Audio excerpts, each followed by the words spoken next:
on Mogadishu's plane crash. Zelensky to meet NATO leaders after Ukraine's membership timeline snub. In details. The Nigerian Senate has moved to interrogate the fuel subsidy and under-recovery regime of the federal government till May 29, 2023, when subsidy was eventually removed. The upper chamber declined 9.3 trillion naira so far spent on the subsidy regime by the government from January 2021 to June 2023.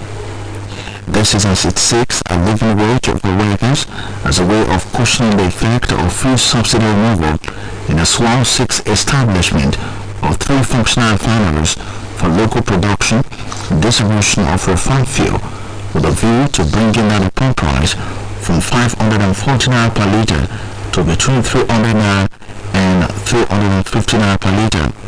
Senate resolutions to this effect was sequel to a motion sponsored by Senator Chiruba Ndubeze representing Imo North Federal Constituency.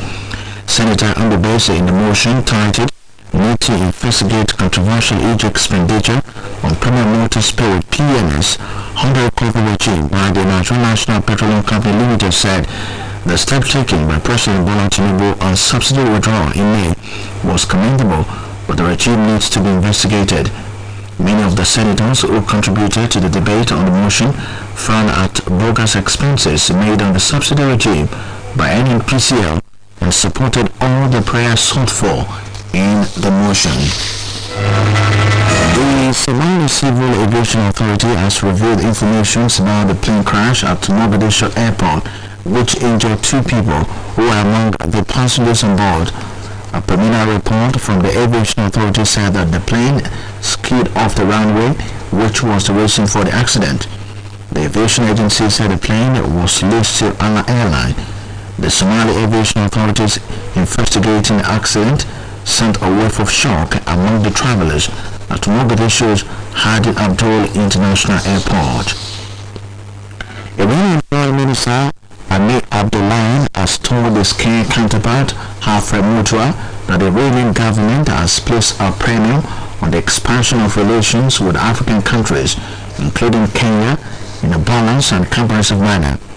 In a telephone conversation, the 2 diplomats discussed the state of bilateral relations between Tehran and Nairobi and went over the documents that the Iranian president is expected to sign when he visits the African nation this week.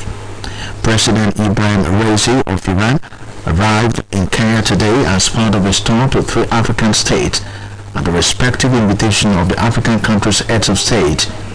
Upon his arrival in the country, Williams Sami Ruto, President of Kenya, welcomed President Raisi and his accompanied delegation officially, holding bilateral meetings, attending intergovernmental committees, taking part in joint press briefings, and meeting with trade persons and economic officials in the 3 countries are on the agenda of the Iranian president's visit to Africa. This is the first time after 11 years that an Iranian president makes a tour of Africa. This is the World at Noon, coming to you from Osun State Broadcasting Corporation, Voice of the West Nigeria. Now a news message. Keep pushing forward in every challenge you face, for every obstacle you overcome will make you stronger and bring you closer to your goal.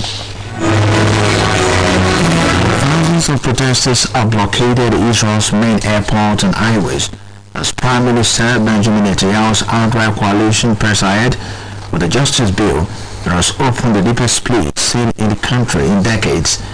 The drive by Netanyahu's nationalist religious coalition to change the justice system has led to the unprecedented protest, state concern for Israel's democratic health among Western allies, and boost the economy.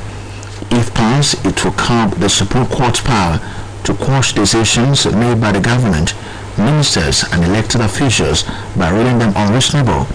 Report says some laid them on roads, while others threw flares a day after Parliament passed a key element in the bill, which aims to curb the power of the Supreme Court, while crowds of flag-waving protesters stopped morning traffic at major intersections and on highways nationwide. The government and supporters say the overhaul is needed to rein in interventionist judges, men from the left who they say have encroached on the political sphere. They say the change will help effective governance by curbing court intervention, hugging judges have other legal means to exercise oversight. Ukrainian President Volodymyr Zelensky has met NATO leaders after they declared his country's future is inside the alliance, but rebuffed his call for a timeline to membership. Reports indicate that Zelensky will join the NATO leaders on the second day of their summit in Vilnius for an inaugural session of the NATO-Ukraine Council, a body established to upgrade relations between Kyiv and the 31-member transatlantic military alliance. It will also meet separately with U.S. President Joe Biden as he seeks more arms and ammunition from the United States and other NATO nations to fight the war triggered by Russia's invasion of Ukraine in February last year. According to officials, the United States, Britain, France and Germany are expected to issue assurances to Kyiv of long-term security support in the form of advanced weaponry, training and other military aid, possibly soon after the summit ends. In the meantime, North Korea has found a single long-range ballistic missile off its east coast, according to South Korea's military, as leaders of both Japan and South Korea and Lithuania for NATO summit meetings. South Korea's Joint Chief of Staff said the missile was launched from the area around the North capital, Pyongyang, in the morning. Citing a defense ministry official, Japanese media report that the missile was in flight for about 74 minutes. According to Japan Coast Guard data, the long-range ballistic missile was flown in a lofty trajectory, which marked the longest flight for a North Korean missile. Japanese Prime Minister Fumio Kishida and South Korean President Yoon Suk-yeol are both in Vilnius, Lithuania, as special invitees to the NATO summit as part of NATO's Asia-Pacific partners that also includes Australia and New Zealand.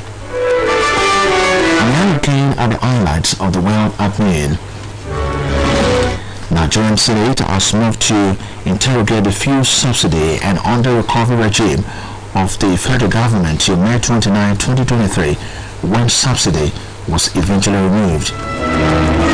The Somali Civil Aviation Authority has revealed information about the plane crash at Mogadishu Airport, which injured 2 people who were among the passengers on board. Ukrainian President Volodymyr Zelensky has met NATO leaders after they declared his country's future is inside the alliance, but rebuffed his call for a timeline to membership. That was the World Afternoon, edited by Nathaniel Oyugoke and delivered by Samuel Babawale. In today's news talk entitled Depression is Real, Lateef Agbola of our editorial desk calls on stakeholders to always endeavor to take care of the aged. It was a shocking report on Monday, July 10, 2023, when a 72-year-old man allegedly committed suicide in Ede, at the North Local Government area of Osun State. It was learned that a septuagenarian who hailed from Alapo's compound, Ede North, Pa Karim Aderemi, allegedly took his own life by shooting himself on the lower jaw with a local barrel. Preliminary investigation revealed that late Aderemi had been battling with Parkinson and partial heart problem without adequate care, and he had been in deep thought for months now before he allegedly committed suicide. Security report, however, indicates that the late old man had his licensed barrel while he was in service, and he had always been with his barrel since he partially lost his sight, but no one knew he had a cartridge with which he used to kill himself. According to the report, authority of A Divisional Headquarters of the Nigeria Police Ede North has been involved and had taken the barrel into their custody.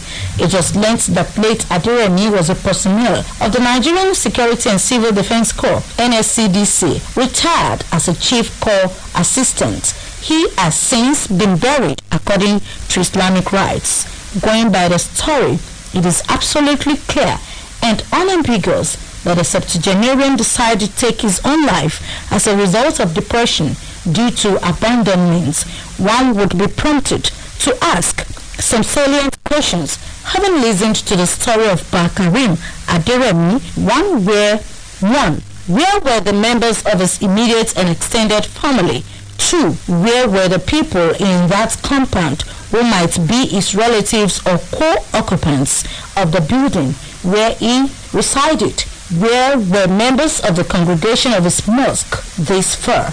This among other questions that need urgent responses, not as a means of getting to the root of his death, but to address some of the social problems that always face the aged in their later life. It is pertinent to note that Karim Aderemi is one out of millions of untold stories of abandoned aged people after they might have used their active years to take care of their loved ones. It is not out of pity for an aged man or woman to suffer from one kind of ailment or the other that are attached to aging, but if such aged men or women have people around them, they may not experience depression to the extent of committing suicide. News Talk urges the government at all levels, religious bodies, non-governmental organizations, and the philanthropists among the other privileged individuals and corporate organizations to shift their focus on the aged so as to make their later life bearable and interesting. We also believe that children should also give the welfare of their aged parents the priority attention it deserves so as to forestall reoccurrence of such ugly incident. There is no doubt the fact that depression is real, but taking one's life should not be the way out. Hence, the need for all and sundry to be our brother's keeper, because life cannot be lived in isolation. That news talk was entitled Depression is Real. In it, Latifa Bolova, editorial desk, called on stakeholders to honest endeavor to take care of the aged so as to reduce cases of depression that may lead to suicide in the society. The piece was presented by Timitoko Laiwala. For more stories, you can visit our website, OSBC.ng.org. Thanks for listening. Good afternoon.